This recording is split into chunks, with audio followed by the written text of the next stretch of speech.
அன்பு இல்லை, நாம் மற்றவங்களை நேசிக்கல. பாருங்களேன், பிரதான கற்பனை என்ன அப்படின்னா, நான் உங்களுக்கு அன்பு கூறுவேன், எல்லாரிடத்தும் அன்பு கூறுங்கள் அப்படிங்கிறார்.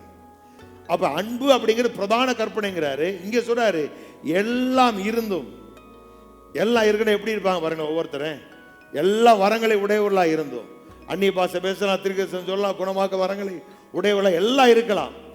எல்லாம் இருந்து அன்பு அப்படிங்கிற ஒன்று இல்லை அப்படின்னா டோட்டலா ஒன்றுமே இல்லை அப்படிங்கிறார்.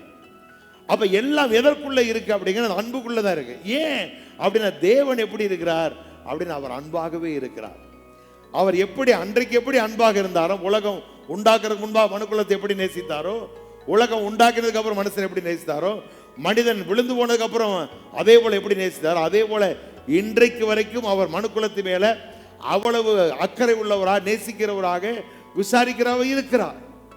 அப்ப இங்க சொல்லும் பொழுது அந்த அன்பு இல்லை அப்படின்னா ஒண்ணு இல்லை அப்படின்னா, அந்த அன்பு தான் சகலத்தையும் செய்தது. இந்த பூமியில் நமக்காக எல்லாவற்றையும் எப்படி நிறைவேற்றுவதற்கு அவருக்கு பலன் வந்தது, எப்படி அதை செய்ய தைரியம் வந்தது அப்படின்னா, எப்படி இந்த நிலைமைக்கு அடிமையின் ரூபம் எடுத்து மனுஷராக இங்கே வருவதற்கான காரியத்துக்கு காரணம் என்ன அப்படின்னா, நம் மீது கொண்ட அன்பின் நிமித்தமாக. அப்ப அந்த அன்பு இல்லைன்னா ஒண்ணுமே இல்லை. அப்ப அந்த அன்பு நிமித்தம், அந்த அன்பினுடைய வெளிப்பாடு தான் நமக்கு கொடுக்கப்பட்ட மேன்மை, நமக்கு கொடுக்கப்பட்ட ரட்சிப்பு, நமக்கு கொடுக்கப்பட்ட அபிஷேகம், நமக்கு கொடுக்கப்பட்ட உயர்வு, இனி வரப்போகிற காரியங்கள் எல்லாம் எதன் அடிப்படையில் இருக்கு அப்படின்னா, அவர் நம்பி கொண்ட அன்புக்கு அடிப்படையில் தான்.